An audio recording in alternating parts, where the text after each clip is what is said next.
We have $1 billion, more than $6 billion in new investment, and more than 20,000 new jobs.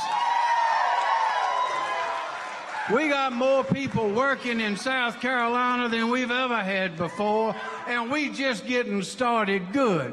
And let me tell you, with my experience in law enforcement as U.S. Attorney under another great president, Ronald Reagan, and as your Attorney General for 8 years, I'm the only candidate in this race on either side that has any experience in law enforcement. We're going to keep the people safe, especially the children in the schools. We're going to keep them safe. And with experience in education, I know that if the children are safe, if the people and businesses and property are safe, if the children are being educated, and if we're building job upon job upon job, we're building happiness. You spell happiness, J-O-B-S. That's how you spell happiness. That's how you spell strength. And remember, there's no such thing as a strong state or a strong country. It's strong people that makes a strong place, makes a strong country. So, ladies and gentlemen, I'll leave you with this thought. When we're winning like this, with just in this short period, $6 billion in new investment and growing every day, and 20,000 new jobs in that time and growing every day, you don't fire the coach and hire a rookie. You give the coach 4 more years. Thank you very much.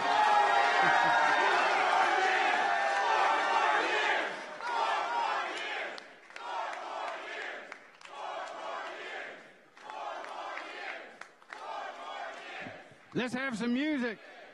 Keep it up. Let's have some music. We'll see you in 2 weeks. Work hard. Thank you.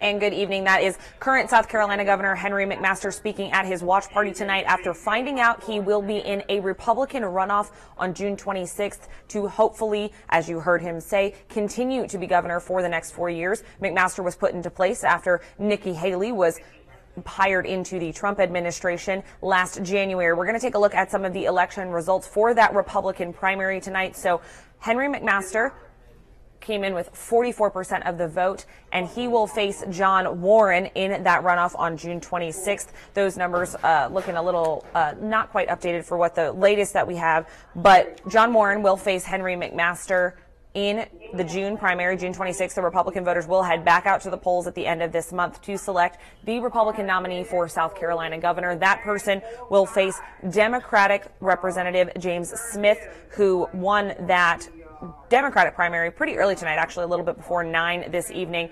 We're also, of course, covering a lot of races for you across the state of South Carolina, governor just being one of the big races.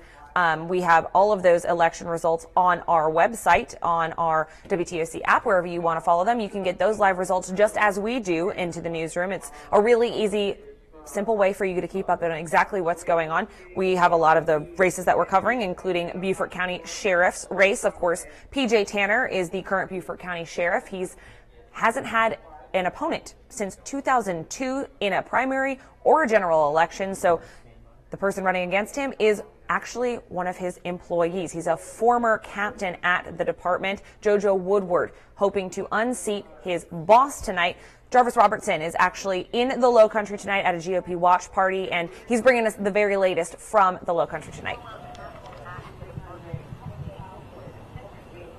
Yeah, Amanda. So the party here at Mellow Mushroom in Bluffton has actually died down. It's completely over. Everyone is gone home. According to the state of South Carolina, I can tell you when it comes to District 9 for the Beaufort County Council seat, Mark Lawson got 45% of the vote and Mike Raymond received 19% of the vote. So those two are going to a runoff within the next 2 weeks. Now, the other parties, other people that were part of that election, that being Randy Boeheim. He had 17.4% of the vote, and Laura Sterling had 17.8% of the vote. Now, I did reach out to Mark Lawson just to get some feedback from him, just to see how he felt, to know that he received almost half of the vote in that case. I did not hear back from him. However, I did check out his Mark Lawson for County Council Facebook page. It says that his vision for Beaufort County is to preserve our quality of life, protect our environment, and also defend our community with smart growth decisions, which a little bit similar to Mike Raymond's mission's goals for winning that District 9 county seat. Now, he also said, or not, maybe I shouldn't say he also said, but he did tell me that he's more of a people person, so he feel like within the next 2 weeks when they do go to the runoff, he's going to win. However, we can only let you all know who wins that after that runoff, so be sure and stick with us here at WTOC. We'll make sure we keep you guys updated. Amanda?